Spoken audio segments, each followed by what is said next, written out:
Tell us about this journey of ramping it up 10x. How did you grow that so-called investment or that company of 90 million in probably sales, right? That's how you would have defined it. Right? How did you take it from 90 million to close to a billion? What did you do, right? Because obviously the level when you fly a glider at 10,000 feet is very different from flying a jet at 50,000 feet, so to speak. 100%, for sure.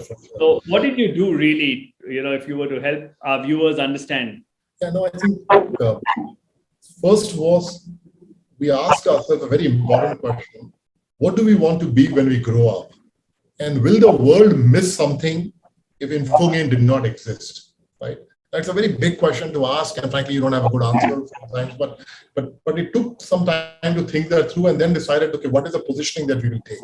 And the positioning we took ourselves was, frankly, that we said, there is no company in the world, at least that time, didn't exist, which was a combination of McKinsey, a WPP, of advertising firm, an AI firm, and an engineering and a cloud firm.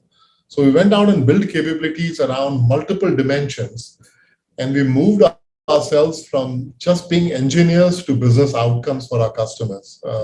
So that is the positioning that we took. So essentially, we were think of us like a very successful Accenture, but Accenture works across, let's say, 10 by 10 grid, and we were working only in the 4 or 5 cells out of that grid.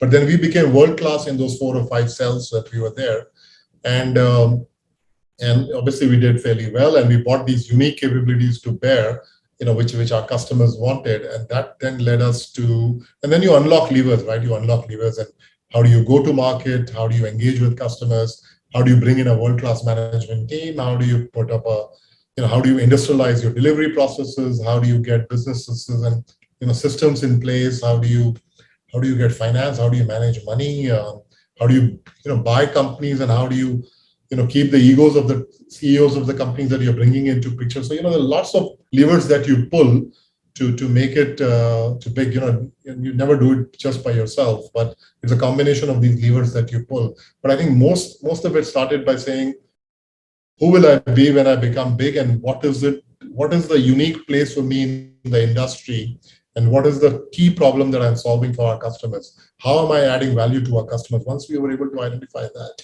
I think that helped. Okay.